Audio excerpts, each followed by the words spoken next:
Los dolorosos hechos de los últimos días en la región del Catatumbo, en el occidente de Colombia, pues se convierten en un asunto lamentable y que es trágico por donde se le mire. Es una tragedia humanitaria con decenas de muertos, miles de desplazados y muchísimas preguntas. Tal vez la más importante, ¿quién manda en esta región del Catatumbo? Bienvenidos a La Clave.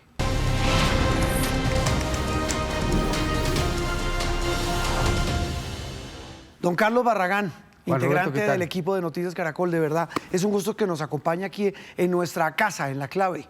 Por supuesto. Pues muy preocupado por lo que está sucediendo en el departamento del norte de Santander. Pero déjeme, antes de arrancar, ¿hace cuánto usted va al Catatumbo? Llevo unos 25 años, 30 años en ese cubrimiento. ¿Cuántas veces ha ido al Catatumbo, si lo recuerda? 5 veces. ¿A qué? A lo mismo, a los enfrentamientos que tiene el Estado o las fuerzas militares tratando de tener alguna presencia y recuperando terreno. Pero mire la diferencia, Barra, en lo que usted me dice.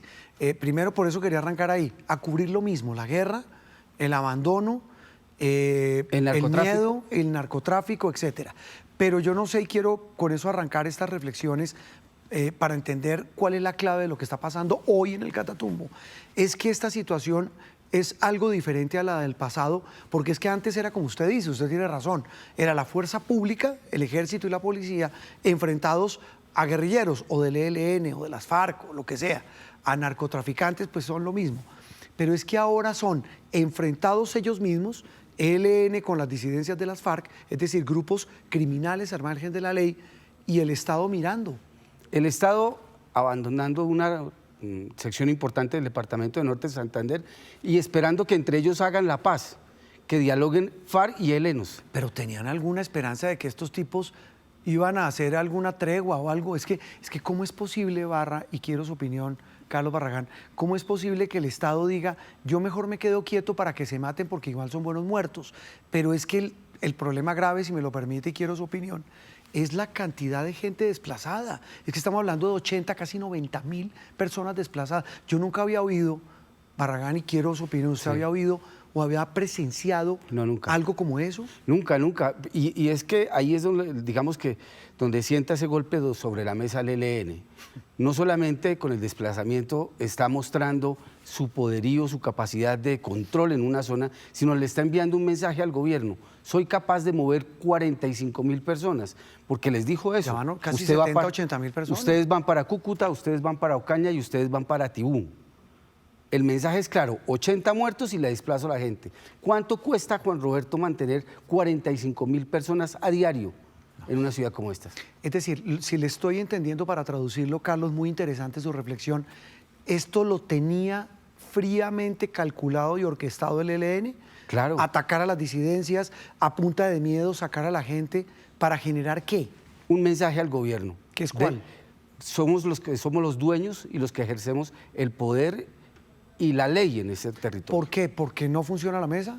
Porque no funciona la mesa y porque las fuerzas militares de alguna manera han sido contrarrestadas en su actividad. Ya no hay inteligencia en la zona, los batallones no se mueven con la misma facilidad. Hay unas direcciones a favor de lo que se llamaba la paz total, y eso ha hecho que varios sectores del país, concretamente norte de Santander y Arauca, se desconecten de la gente. Las fuerzas militares no están conectadas con la gente. Pero qué duro eso que usted dice, Barragán. Es decir, Carlos, si le entiendo, hoy el poder, la autoridad, la presencia la ejerce el ELN. No lo dije, lo dicen muchos entendidos, y ¿sabe quién lo dijo claramente? Ayer el obispo de Tibú. ¿Qué dijo el obispo de Tibú? Necesito pasar de un lado al otro, traer un enfermo, me toca hablar con los guerrilleros porque ellos son los que mandan en la región. ¡Qué barbaridad!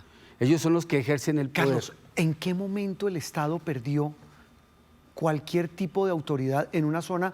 Y usted me corregirá, entiendo que son cerca de 11 municipios. Estamos hablando de una zona muy grande allí en la frontera con Venezuela. Es ese paso que hay entre el Catatumbo, Arauca, Zulia, Apure, que se convierte en un cordón, corredores de salida de drogas. Casi que un mismo territorio, ¿no? Claro, casi una república independiente, Juan Roberto, porque aquí ni ejercen tampoco control en Venezuela y se perdió totalmente en Colombia. Pero me decía, y esto me lo dice, y quiero su opinión, me lo dijo un general, o sea, no me lo dijo un civil, sí, con dolor, una persona que sabe, me dijo, Juan, Yo llevo 40 años en este oficio, no diga mi nombre, pero me hizo esa radiografía y me dice, nosotros, porque no pudimos, hablando de los militares colombianos, Sí.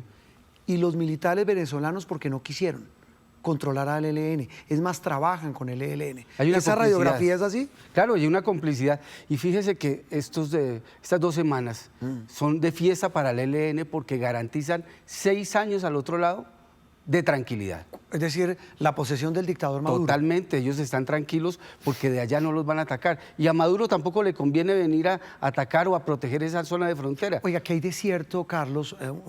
Usted que ha oído en inteligencia militar, entre los pobladores con los que usted habla todo el tiempo, líderes de la zona, que dicen que este desplazamiento, esta ola de violencia y de sangre, fue orquestada entre militares venezolanos y el ELN. Es decir, no solo los dejaron, sino que los ayudaron. Sí, hágale.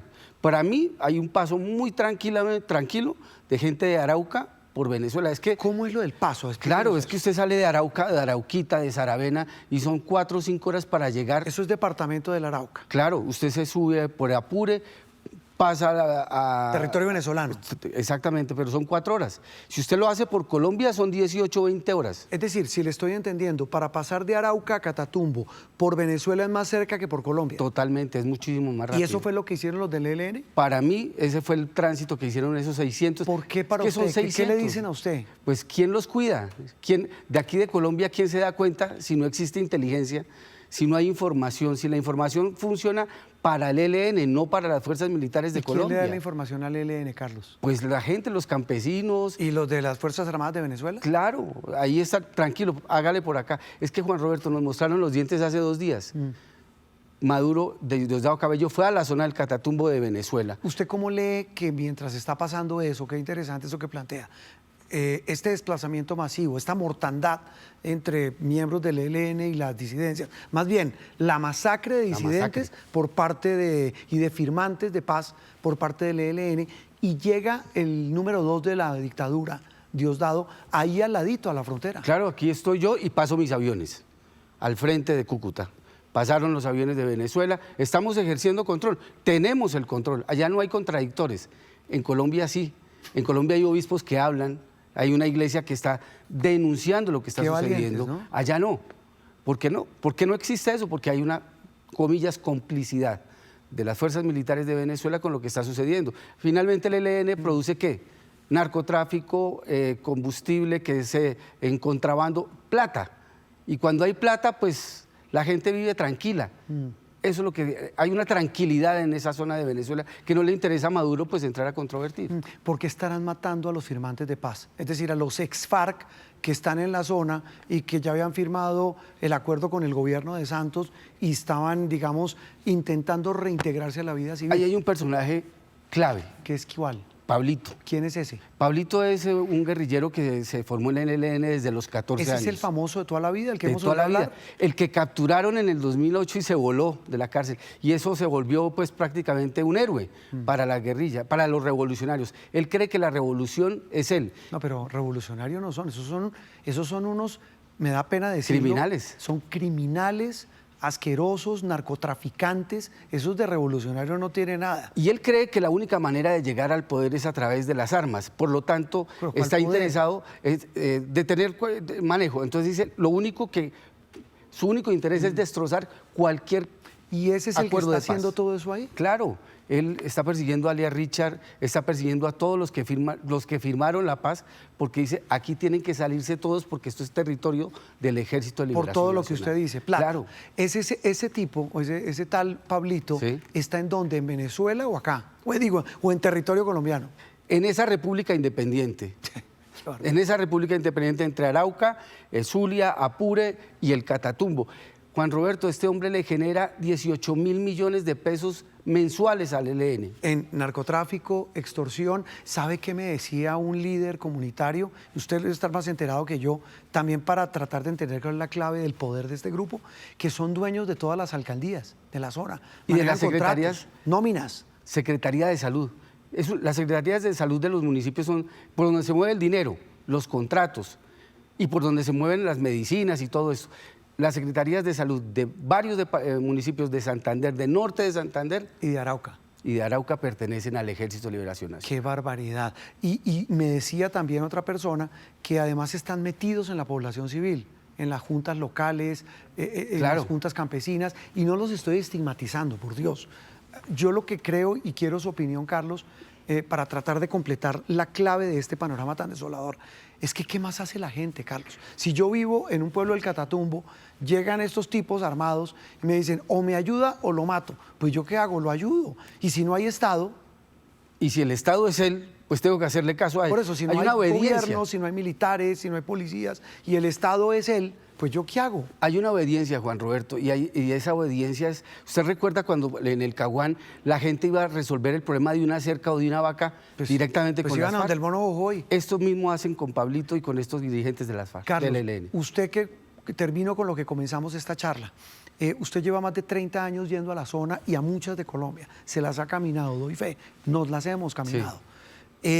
¿Eso tiene alguna solución legal? Y cuando digo legal se lo traduzco, el Estado puede en algún momento dado retomar el control de esta república independiente que es el Catatumbo. Yo lo veo muy difícil por el momento. Y eso no se logra ni a punta de decretos, ni metiendo gente militar a la zona. Eso se gana con la presencia de Estado, pero no el Estado militar, sino el Estado que llega a poner una escuela, a dar salud, a darle bienestar y tranquilidad a la gente. Eso no se logra de otra manera. Pero cuando la economía de estas regiones, la única economía de la región es la ilegalidad, es muy difícil, Juan Roberto. Pues Carlos, de verdad un panorama desolador, triste, pero hay que tratar de descifrarlo para entender la clave de lo que ha pasado. Gracias, Carlos, por habernos acompañado. Gracias a usted, Juan Roberto, muy amable.